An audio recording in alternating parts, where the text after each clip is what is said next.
Here's the promised update on the piece we aired regarding the Rift House Youth Project. Two things. As of this taping, there still has been no response whatsoever from anyone involved with the management of the project. Then, a few days after our report aired, we were contacted by a lady who had volunteered for 2 years at Rifty. This experienced volunteer subsequently left because she was anxious about some of the operational practices and her concerns being unanswered, but since there were counsellors involved, there seemed to be no way to take the matter further.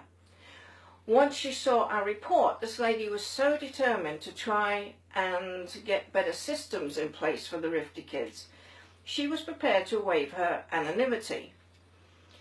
We actually tried to persuade her not to appear on camera. It's okay for the likes of us to put up with the abuse and trolls, as we don't care. But if you're not used to it, it can be daunting. Weighing up the pros and cons, this brave lady still wanted to do what's best for the kids and have her say. The interview was shot in one take. However, you may notice frequent cuts. This lady is not used to doing this, so we edited out some of the pieces at the beginning until, as we say, she found her voice and got used to being on camera. We also edited out statements that we felt was hearsay. So this is not scripted, but these are the experiences of one brave volunteer. We hope that her courage in coming forward will bring about a positive change for the kids at the Rifty Youth Project. I contacted you regarding the Rifty Youth Project, and the information that I might be able to give you might help in understanding what is happening at the project.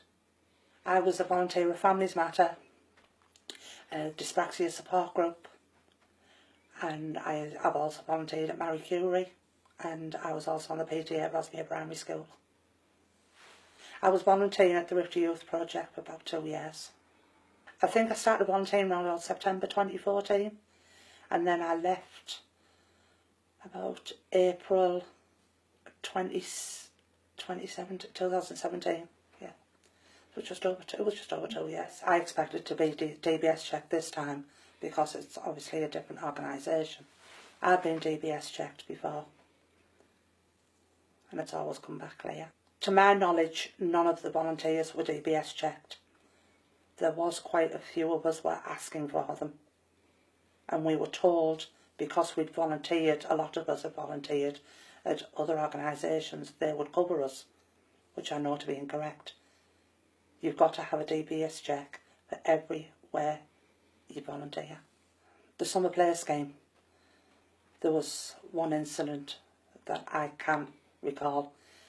There was an activity booked for the children, and miscommunication, it was sent to a different place. My husband was also a volunteer at the project. He's profoundly deaf. He was sent with the children to this other area where the activity was taking place on his own, which shouldn't have happened, because if there'd been an incident with the children, he had no way of communication by phone. And he was also not DBS checked for the project. Other organisations I've been involved with are very open about where money is going to, going out, coming in. We were also asked what we would like to see the money spent on, and this didn't happen at the project, the Rifty project. To my knowledge, there was only 3 main people that were deciding what was happening, what wasn't happening. It was Stephen Akers-Belcher, Christopher Akers-Belcher and Linda Harvey. They should form a better committee, and all the volunteers should be aware of what money's coming into the project and what's going out. They all should be given a say in what they would like to see happening for the children. We were asking for things for the children, like equipment or arts and crafts, and we were always just told there's no funding. On the Tuesday and the Friday evenings, there was anywhere between 40 to 60 children. But the summer clubs, I'd say about 20. There was not many turned up for them. And there wasn't a lot of activities really for them to do at the summer club. Mr. Coppinger, Barry Coppinger, he was supposed to give some money to the project this particular summer. I don't know where that money went, because the children were basically coming in and there was like, oh, there's art and crap. It was all scrap. There was just nothing really you could make anything with. Sometimes Stephen's niece would come in and do things with them, but very rare. The food they got was nothing, really. I mean, they had a rugby team come in, but I don't know if they were paid from Newcastle, the Falcons.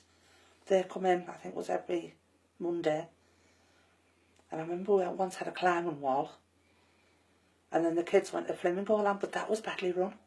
The kids were doing a litter pick, a sponsored litter pick, to raise money to go to this trip. We got to this trip, we got to Flamingo Land at 11. Then we were told, come back to a meeting point for your dinners. So I traipsed all the kids back to this meeting point. Where are they? They weren't there. So I had to go looking for them to get some food for the children. And then we all had to meet back at 4 o'clock. And I thought, well, why couldn't we have stayed till closing time? We could have been here for opening and closing time. He had to get back, he had a function to attend. I thought, well, why didn't you arrange another day to go to Flamingo Land? Give the children the money's worth. They've worked with that money. They've done a sponsor. They should be given more time on this trip. He was always putting his own needs first before the children. He'd have like functions for dignitaries and things, and he'd cancel maybe the youth club that night, or he'd close the big room and like to put the partition thing up. So we had a little room, that was it, for a lot of kids to play in. And then sometimes if he had other events on, instead of saying to the volunteers, well, are you going to come tonight, and work out how many volunteers we would roughly need, he just closed the youth thing. I don't really think it is helping the community. I think they need to get out there and ask the community what they would like from the project, what they can do to make things better.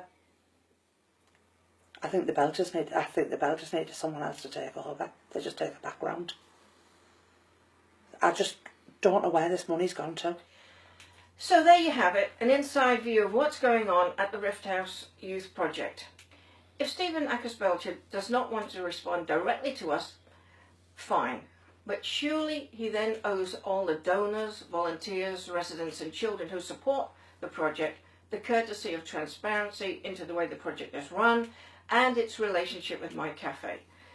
Tell us what you think, or better still, send him an email requesting answers. His address is at the foot of this video. As ever, we will keep you informed if there's any developments on this story.